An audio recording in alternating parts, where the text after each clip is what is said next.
real. First, You say you don't believe in God, yet scientist Sir Roger Penrose calculated the likelihood of the universe having this precise of a design, and the calculation he came up with was 10 billion to the 123rd power, which is the number 10 billion with 123 zeros at the end, a number that humans cannot even comprehend.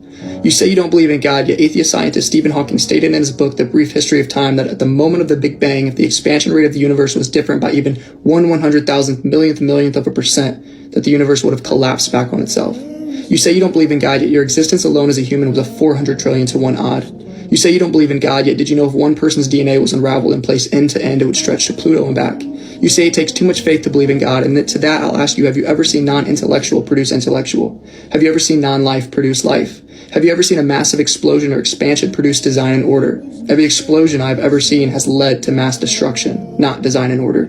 You say you can't trust biblical texts because they are ancient manuscripts that were written by men thousands of years ago, yet the Bible is the most preserved text in all of humanity, with over 25,000 manuscripts in the world.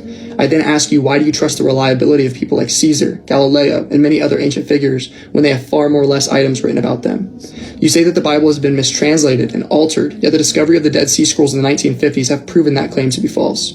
You say you don't believe in the miracles of Jesus, yet you believe in the miracles of the universe being almost perfect in every aspect for us and our ecosystem to survive. You say it takes too much faith to believe in religion, yet I counter that claim with the notion that I believe it takes way more faith to be an atheist than a theist. You say you don't need God to have good morals, and you would be correct.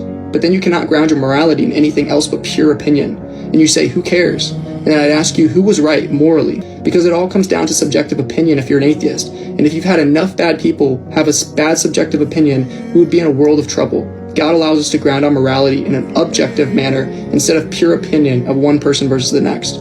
You say the Bible isn't reliable, yet see over 2,000 prophecies confirmed from the Old Testament to the New Testament. You say believers are living in a fairy tale, yet the evidence of Christianity is so overwhelming, I would ask you, how can you not believe? You say, why does God allow humans to suffer and not even have enough food to live? And I'll turn that question right around against humanity and ask, why do we as humans allow people to not get enough food and water to survive? You say, why doesn't God just come down and show himself and so that we can believe? And I say to that, he already did, and we killed him.